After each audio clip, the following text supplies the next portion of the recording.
What's going on, guys? So in this video, I'm going to be talking about a knife that I just missed. I used to have it, I sold it, I missed it, so I bought it back. This knife I've shown in my collection video, I'm pretty sure, but then I sold it to a buddy, and you know what? I just missed the knife, and I wanted to bring it back into my life. And that knife is the Manix 2, Spyderco Manix 2. What a fantastic knife. And this is the one we're going to be talking about today. So it's been a long time since I carried the Manix 2. I always had one, but I always just gravitated towards the paramilitary.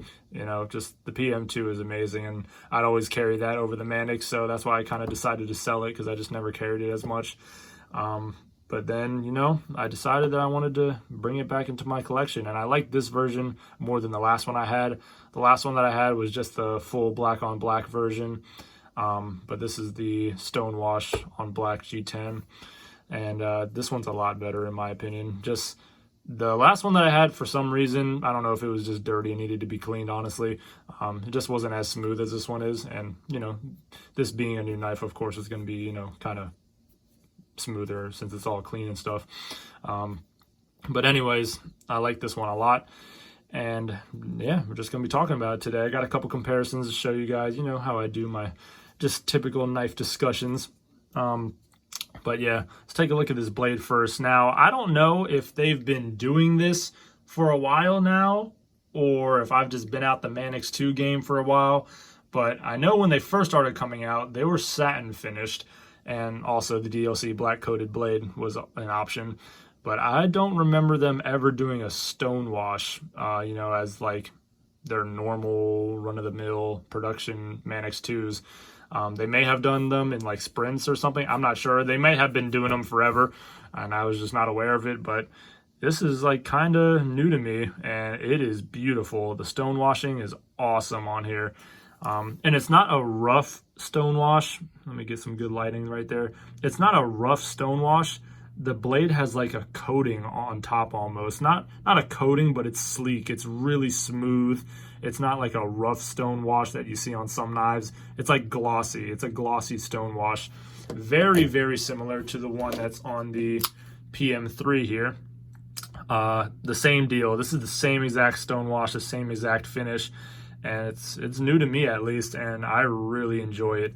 I think it looks really good. Yeah, I think it looks nice.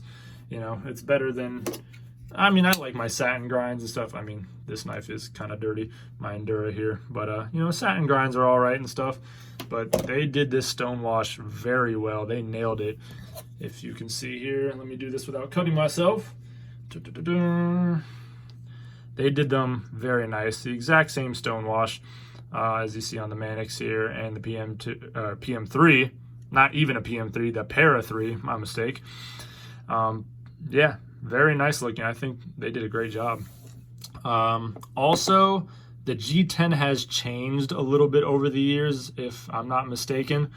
The G10 on these are very similar. I think these knives kind of, since I think this is a newer version of the Manix, like, because the Manix that I had previously was not the same G10 feeling, I don't think. I think these two knives, since the I'm going to keep calling it the PM3, whatever, I'm going to keep calling it the Para 3, PM3, same shit. You guys know what I'm talking about. They kind of use the same exact materials. I mean, that's what I'm thinking they're doing. I think Spyderco is doing the same, you know, materials when it comes to the PM3 and the Manix 2. The G10, from what I can feel, maybe it's just because I've had the PM3 for a while, is a little different. I think let me just do a little comparison here. It may just be because this is a brand new knife, the Manix. The Manix 2 is a little grippier, and like I said, it might just be because it's newer. They look a little different. The pattern of the G10 looks similar but different. And you know what? It's probably just because this one's newer. But yeah, I think these two models are using the same G10. They're using the same finish on the blade. And the Spyderco's coming out from now on will, you know, be comprised pretty much the same as this. And that's cool. I like how it's going, because in the past I think they had a different type of G10 feeling, like my old PM2s and Manixes and Police. The G10's not the same. It's not as good as these new G10 texturing and style that they have coming out on these knives. It wasn't as good. At least I don't remember it being as good. But yeah, good stuff, good blade, good G10. Stop rambling about that. But yeah, you know, I've been carrying the Endura 4 here for a long time. This has probably been my main EDC for the last year or so, maybe even a little longer.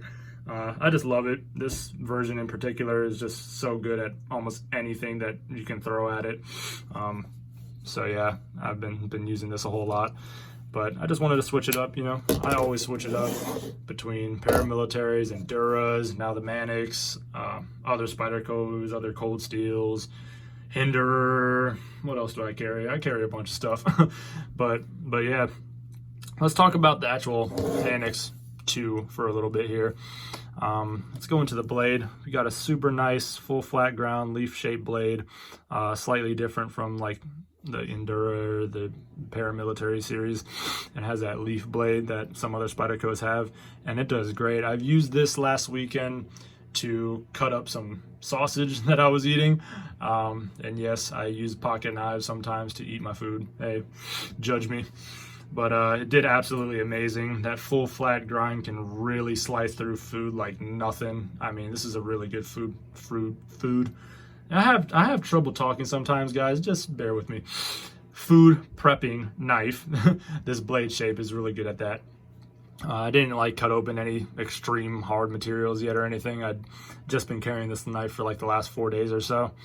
But yeah, it does really good at that. And what I have cut, it's done amazing at. But yeah, great ergonomics out of this Manix 2 here. I'm going to be doing a comparison of Spyderco's, multiple Spyderco models, and the ergonomics between each one, because I feel like this one's up there. I mean, this one can compete with the paramilitary 2, and the paramilitary 2 has great ergonomics. But the Manix, man, it feels great with that choil, main choil here, and then that upper choil right there. That feels good. We got a nice swell here, nice curve on the back. This little hook at the bottom really, you know, locks in your pinky. And just, man, it's a solid grip on this knife. It really is. It conforms to your hand almost perfect. We got some jimping right here. It doesn't really do too much. I mean, on top of the, you know, back part here, it doesn't do too much. It's better than nothing, I'd suppose, but that same type of jimping is back here. Does a little bit, you know, I'll take it. But the main jimping is on the blade here and down here a little bit. But on the back there, the spine of the blade, that's pretty much all you need, you know. I mean, that'll lock you in real good. You're not going to really go anywhere, especially since the shape of the handle's so perfect almost, at least for my hand. So yeah, that's really good. Let's talk about the lock for a little bit. This is the Spyderco Cage Ball Lock. I'm explaining this to you guys like you don't know. This knife has been out forever, but hey, I'm giving my take on it. I haven't talked about a Manix on my channel yet. It has a ball that rotates against the back of the blade, and a spring there, as you can see, that, you know, plunges into the notch on the blade to create the lock. It's not my favorite. I do prefer the compression lock here, and I kind of also prefer just a normal back lock, but this is not bad at all. It's fun. Not as fun as a compression lock. And not as smooth as a compression lock, but supposedly really strong, and I don't mind it at all. Got 2 little pull tabs. Well, it's one piece, but comes out on each side. So this knife is super ambidextrous for any left or right hander. So just pull it back and the blade will drop freely. And as you can see, very smooth, super smooth, came lubed out of the factory. So, you know, I'm just giving it its little break-in period now. But the action is great on this one, at least this model. The one that I had before, I don't know, like I said, or if I mentioned it, it was a little dirty, and it just wasn't as smooth as this one is. But yeah, I'm really happy about the action on this one. Big old lanyard hole, put whatever you want through there. got a pocket clip here, standard affair. You can put it on each side, but not tip down, which is fine with me. The placement is perfect. They did a great job on the Manix here. That much sticks out of your pocket or so. Really nice, unlike this. I mean, I put a customized clip on there, but they didn't do it right here. They did it right on the Manix, but that's a whole another thing. You know, good pivots, good pivot, good screws, fit and finish, really nice. I mean, everything is rounded off, nothing's protruding anywhere, nice and smooth all the way around, and it's just a really good knife. S30V, this is the normal version. S30V, nothing crazy, made in USA, so that's cool.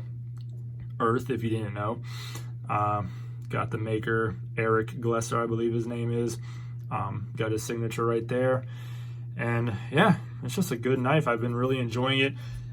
It's a little heavier than some other Spydercos, especially if you get like a lightweight, you know, FRN type model, or like, I think it's heavier than the paramilitaries and stuff, and obviously heavier than the Para 3, but it's not bad. I wish that they skeletonized the liners. I mean, these are just full steel liners, which, you know, it doesn't bother me. I mean, weight's not a huge concern in my everyday life.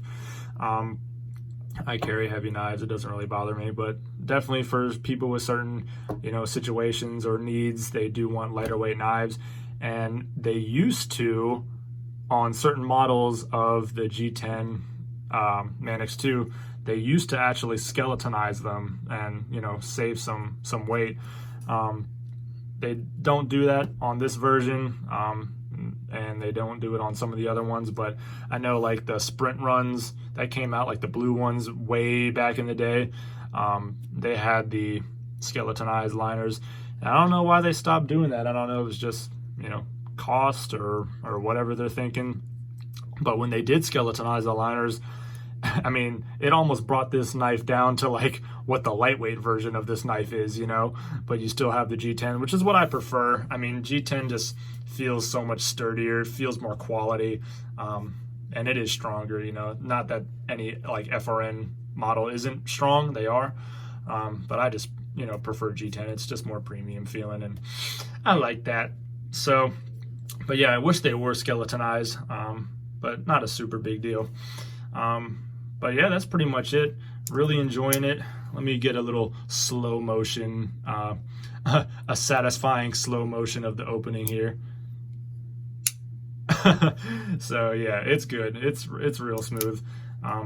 It's almost free dropping, not really. You got to give it a little bit of a thwack downwards for it to fully drop, but it's getting there and it's breaking in more and more. Centering is a little off to the left. I haven't touched the pivot or anything with this knife. Just a little bit to the left. I'm not complaining. That's fine. I don't really care too much. It's close enough. But yeah, it's on phosphorus bronze washers. There's no like ball bearings in this or anything. Just a good classic Spyderco. I mean, this and the PM2 are just absolute EDC perfection pretty much. I mean, they're just great pocket knives. They'll do, you know, almost anything you need that's reasonable for a knife this size, and, you know, for this type of use, you know, don't go jamming it into steel or anything. But yeah, for a knife's sake, I mean, you can't really get too much better than a Manix 2. These knives, the Manix, the PM2, I mean, I put them against almost any knife out there. You know, there's knives obviously way more premium and stuff like that, better materials, but if you just want a knife that works and is reliable and has a good blade shape, has a good feeling, you know, just a good tool, you cannot go wrong with the Manix or with the paramilitary. You really cannot. I mean, they're just some of my favorites of all time. And my love for the Manix 2 is definitely growing back again ever since I've gotten this like last week. So I'm enjoying my time with it. You know, I know it's an old knife, everybody's talked about it, but hey, just wanted to give my thoughts on it. And that is pretty much it. Any questions about the Manix 2 or whatever you'd want to say, leave them down below, and I will catch you guys in my next video.